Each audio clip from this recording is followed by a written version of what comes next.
fix my posture here.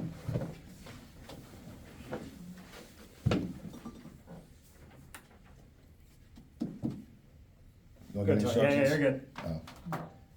A good friend of mine told me I got to fix my posture at the post-game conference, so I'm going to try to stand up as straight as possible here.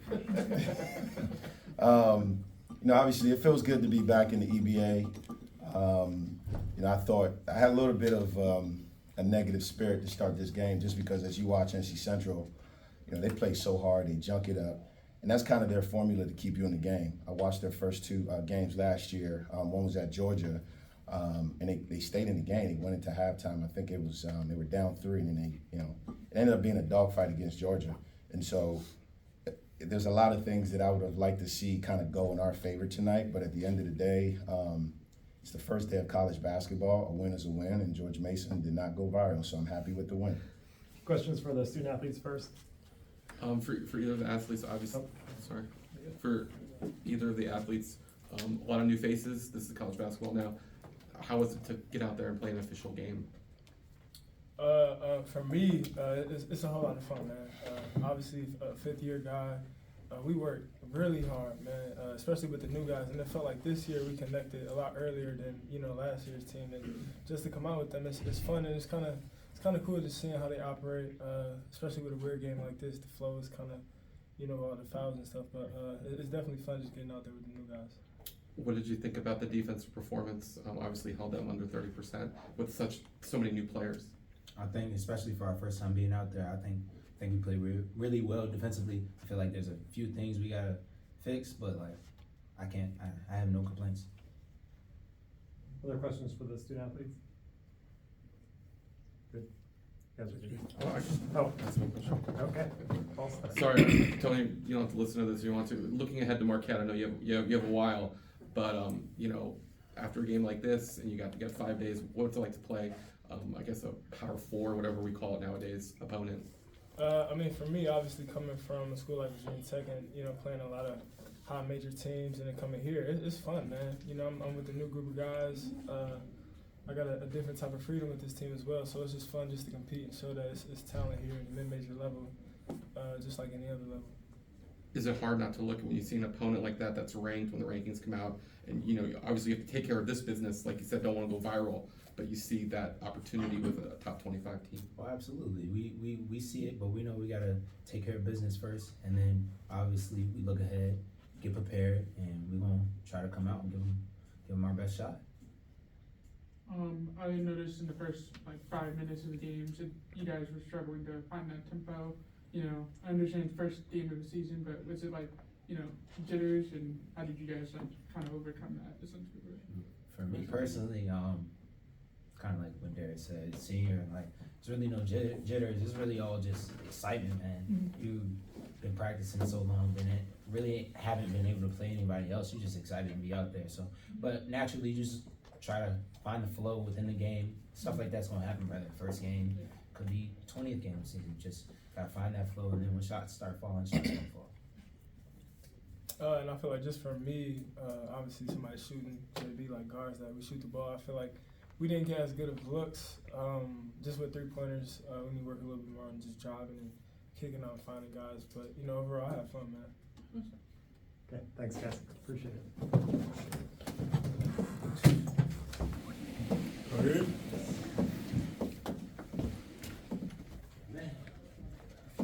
Hey, Coach. I know it's difficult to play against that style at times, but even when you're struggling offensively, 41 free throw attempts, were you proud that you got to the free throw line to kind of help you work out through the kinks? Yeah, that was, again, the biggest message for my guys in this game was just our intentionality. I knew that the way that they play, I got to credit Lavelle just because that's kind of his DNA.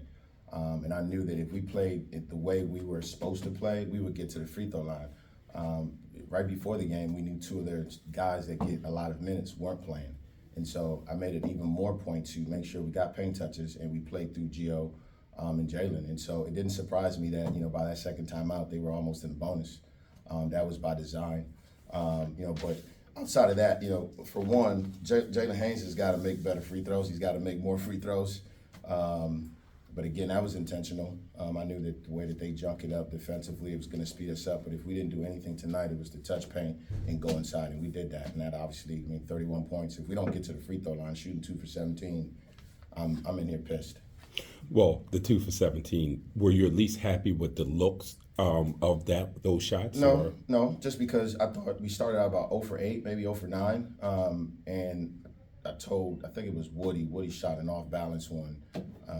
There was a one extra to Darius Maddox, who's the best damn shooter in our league. We got to do a better job in finding him. It doesn't matter what I run for Darius Maddox. We've got to naturally be able to find him in certain moments. Again, it's just like those two guys said. It's first game jitters. You've got a bunch of new guys in a new place, new building, new team, new coach. And so, these guys are human, and I thought that when it mattered, they were able to figure it out. And at first blush, I know you haven't watched the film, but what were your impressions of how Justin played tonight? Well, I thought he got sped up a little bit. He made one little floater that was kind of a wild trick shot. It went in, but then kind of another play that looked the exact same. I know he was trying to throw a lob to Big Gio, but a kid that's talented like that, I've got to find a way to continue to help him. I don't think he quite understands what playing off 2 means. I didn't understand that until I was like 25 because I didn't play off 2. So I get where his natural talent has his mind thinking.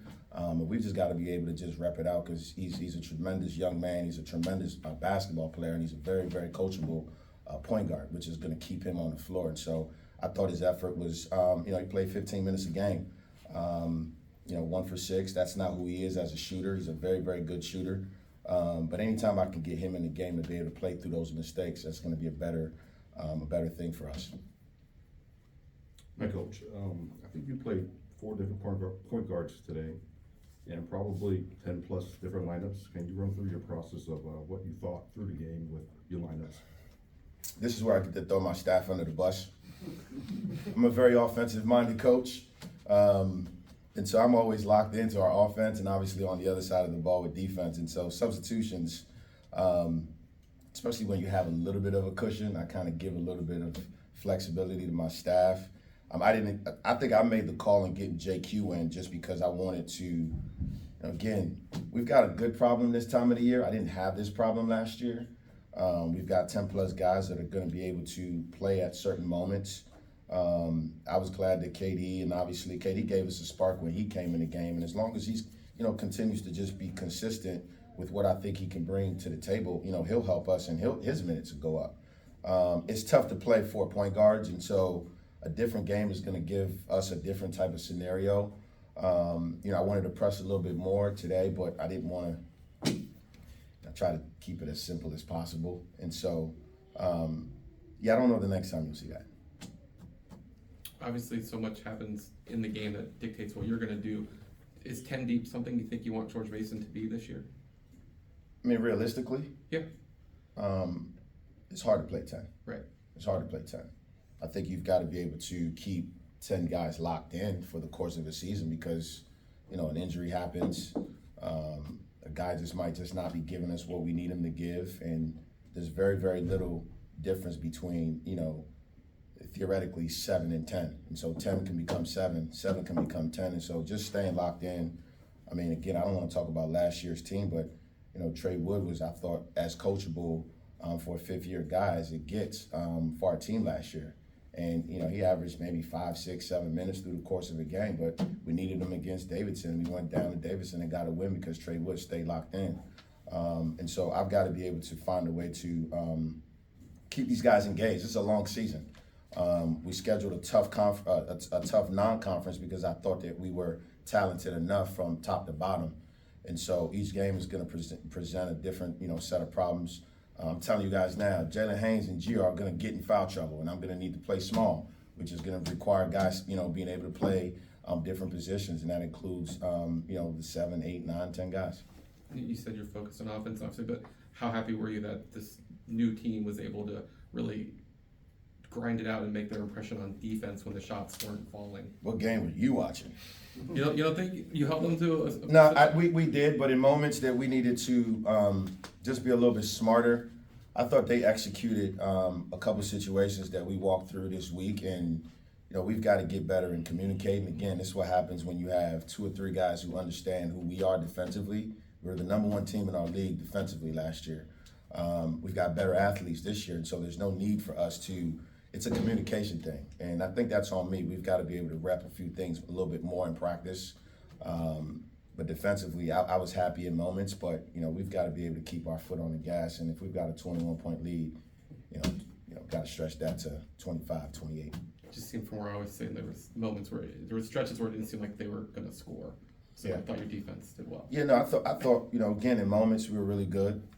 We out-rebounded them by 20, but we still gave up 12 offensive rebounds. And so just finishing out possessions, I think I'm thirsty for finishing out possessions. So you saw one thing, I saw another. So.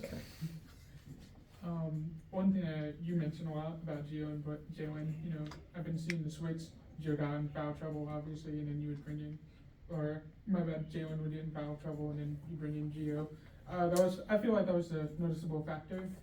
But was that like basically your game plan going in today's game with, looking at the size of those 2 guys, they out-rebounded, everybody on that twice? Yeah, absolutely. I mean, I think if I had to create like a crystal ball of minutes, Gio would be playing 20, and Jalen would be playing 25 to 28, and you're probably like, that's 45 to 48 minutes. That's because I want to 4-5 those 2 guys, Jalen at the 4, Gio at the 5. And again, certain games are going to allow us to be able to do that. I didn't think tonight was that. We fouled their guys out, and then they became smaller, and I couldn't do that. And so, you're going to see if I don't play Jalen, Haynes, and Gio, I'm not a very smart coach. So it seemed like Oh my goodness.